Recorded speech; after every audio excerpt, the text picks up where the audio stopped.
Hello, our friends, Evolutionary Energy Arts family. Hello there, welcome back. So this was how we started our day over on Patreon exclusive, a message we got from the guides considering some revolutionary changes in a human, or what was sort of human, Klaus Schwab. What's really going on with Klaus? This was a real interesting one, and it just popped up spur of the moment channeling from Cindy. So invite anybody that's interested, join us over there. Again, just $1 a month, exclusive videos several times a week. There's a lot going on. We have a massive fire at a cold storage facility releasing hazardous smoke. Residents were ordered to evacuate. This is Lineage Logistics, worldwide leader in cold storage, 525,000 square foot frozen food warehouse in Washington State, just to be clear. It's been engulfed in flames, as you see. The fire is now under control, but half of the warehouse has collapsed. It's a total disaster for the region. Cost of the fire is not determined, but let's wait until you watch the rest of the news to make a deduction. Oh boy. Okay, here we go. Massive fire at a data center in Virginia. Now this is close to Washington, D.C. The last one we're talking about is Washington State. So, maybe 3,000 miles between them. Emergency teams battling a major fire at a warehouse data center in Sterling, Virginia, just miles from D.C. Dulles Airport. Fire likely started by a ruptured gas line. Has produced extensive black smoke visible from miles away. Hazmat crews on site. No current threat to the public has been officially reported. It can't be good, though, to be inhaling that, right? And because also this report saying that it contains lithium-ion batteries, diesel generators, and other items that could have hazardous materials. Okay, so potentially then we do have two hazardous fires. And then we have this. This is in New Delhi, India. A massive fire broke out. This is at a landfill. Actually, they say this is the largest landfill in India, possibly in the entire world. And it is spewing, more than likely, toxic smoke, which is causing breathing problems for the residents. Any connections, guys? Any thoughts? It is very, very strange, very suspicious that all of these fires are showing up today. Today is kind of a weird day in general. I think there is a mixture of some things going on. And also today, I think today is when that Devil Comet is making its closest pass. And I do feel like somehow, some way, I'm not saying that they're communicating to this to have this done, but I feel like there's some communication with that comet that we don't understand. Well, there's a lot of things that humans on Earth don't understand. And let's go over here. But wait, there's more. When we look over into the Taiwan area, you're going to see there is a big outbreak here. Well, if we take this one out of the picture, we have 36 quakes. And if you look at them, they're all pretty substantial. They're in the 4s and mostly in the 5s, and there are 2 that are 6.0 and 6.1. This is in the area that was hit by the big one just weeks ago. And in fact, there have been reports of some buildings coming down that were damaged from the other one. So this feels very significant, and this is hold on tight because, is there something much bigger than a 6.0 or a 6.1 coming? Maybe something bigger than, I forget what it was, 7 point something that happened just a little while ago. I would expect that being where we are at right now, I would expect something just like this to manifest, and that there is something much bigger coming. And so, look out Japan, look out Philippines, look out all along the Ring of Fire. If we are to get the big ones coming by summertime, which may or may not happen, that's just what I've been feeling the whole time, because I really do think, again, that they are going to want to trigger them before they try the U.S. Red Dawn invasion that is coming and getting closer every day now. Also, obviously, triggering the migrants and the sleeper cells that are in place, because they are not going to be able to hold them for too long. The energy does tend to go in this direction. So it's starting out over in this area, but would be exactly what I would expect anyway. And please do share your thoughts on what you guys are getting on this. This is a swarm that has a lot of people buzzing. I was reading tweet after tweet from different people that keep track of these events, and they're all echoing the sentiments that this is absolutely bizarre. And the people in Taiwan are also very, very nervous, because this is just, at this point in time, it's kind of like nonstop shaking. Can you sense into this for us? It feels like a lot of stress, and it feels like the stress is coming from an outside source and not necessarily of a planetary nature. It feels like it's a deliberate nature. It feels like there is somebody who's pushing some buttons here, creating these things. I can't say that it would be just humans doing it to humans. This feels a little bit external. I don't think this is due to planetary changes. That's what I'm trying to say. Technology, other words. As you can see, people are buzzing about this right now. It's been just non-stop tremors, non-stop, and it's really causing a lot of people that are there to feel like this says something is so wrong. This is off the charts, historic. So, be very, very aware, guys. At this point in time, anything really could happen, as we are going deep diving into a period of real change. And when we look to this, got 313 quakes on the globe right now that USGS is reporting. They don't report all of them.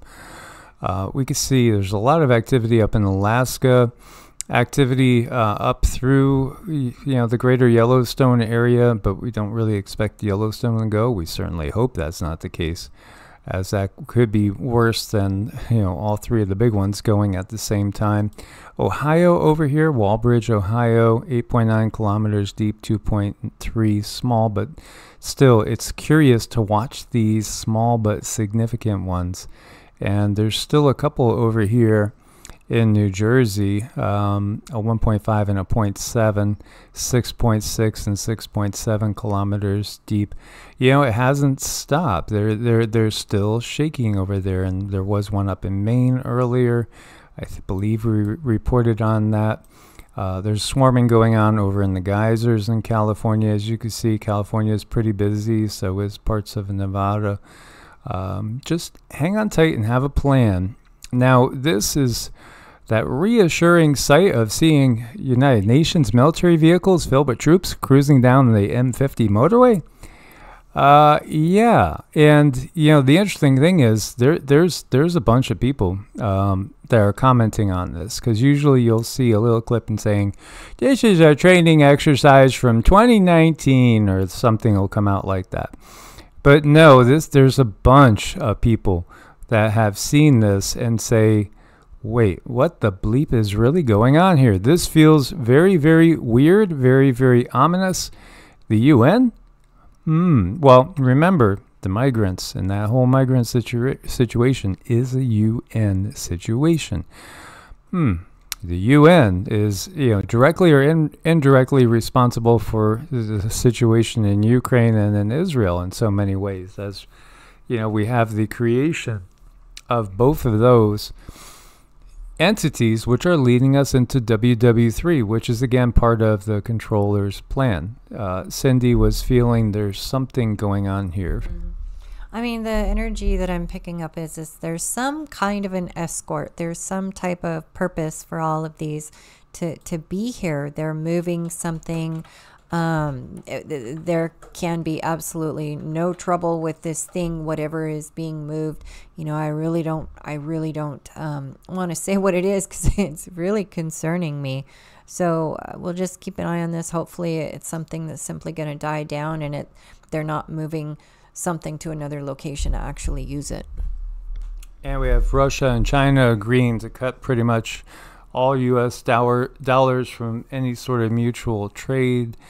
You know, many people that are economics professors have said, well, they won't start WW3 until they're no longer tied to the U.S. financially. Well, there you go. You know, it's getting close to that go time. Over 100,000 Ukrainians have deserted. Wow. Well, good for them. You know, because the fact is, again, many of these people were dragged into this, and the wars are contrived, as we've said. This is what people started to wake up to in the Vietnam War, feeling something's really wrong here. This doesn't seem to make sense. And all the people that lost their lives in that war, what did they really accomplish? What did they really accomplish with all that loss of life?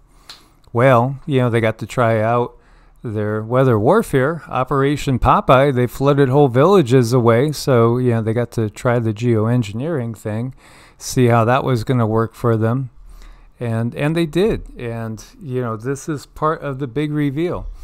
We're living in a system that utilizes our work, our energy, our tax dollars to basically, you know, just level and heap on the suffering on us. You know, when Congress was first established, you know what their salary was? They were paid per day, $6 a day. That's what they got. They weren't intended to work all the time. Well, not that they work all the time. And they were certainly not intended to become an elite wealthy institution, because then you would have corruption. Yeah, absolutely. But there you go. They were paid $6 a day. Switching to an annual salary happened in 1855. Members then started to receive $3,000 a year. And now, obviously, they're all pretty much corrupt.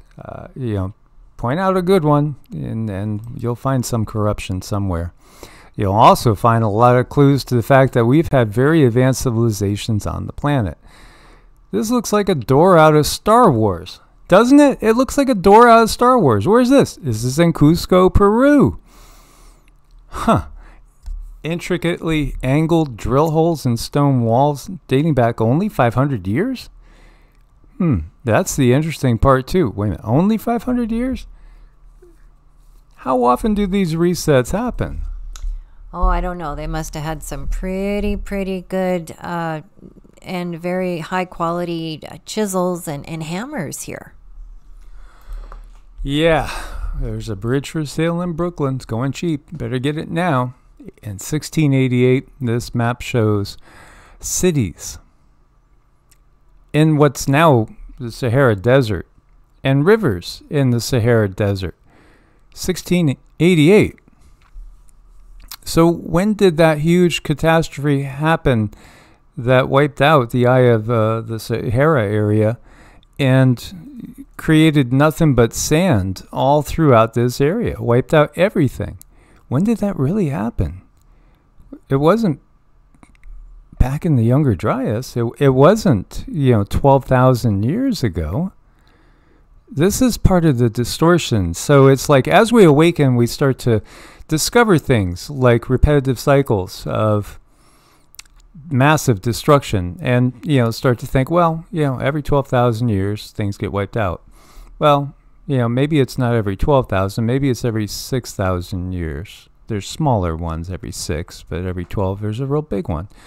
And then you start to realize, wait a minute, maybe it's not that long. Maybe it's every few thousand. Then you start to realize, no, there's things that are very anomalous like this, and like what Cindy and I found with literally shells in the desert in Nevada, which, again, where we were living, we're right across from the base.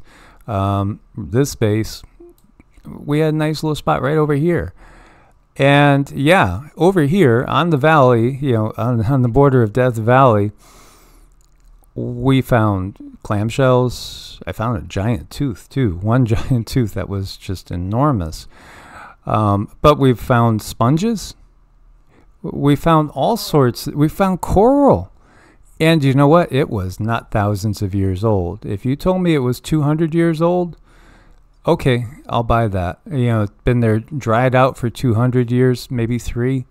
That I'll buy. But I kept having visions. Every time we'd come through here, I'd keep having visions of getting to about here and then just seeing almost what looks like a giant ocean. I mean, an enormous lake. Beautiful. I kept seeing it. I mean, it looks so spectacularly beautiful. You know, I think, again, our history is a complete lie. And I think these things happen on a continual basis, almost nonstop. Well, they're gonna happen until, you know, we kind of put out the idea that we're not buying it anymore. They're gonna keep doing it as long as it works. So to me, that's the short, simple answer. And this is just the cutest thing. Watch this little guy smile. He says hello. And he smiles again. I don't know what kind of little dogs are these. These are so sweet and cute. I don't know if they're some sort of poodle, but they're adorable. You know, so this is part of the big reveal. It's the unbelievable is the reality for most, and yet most will probably never understand what's really going on. Happy Flat Earth Day, by the way. Source bless and namaste. Namaste.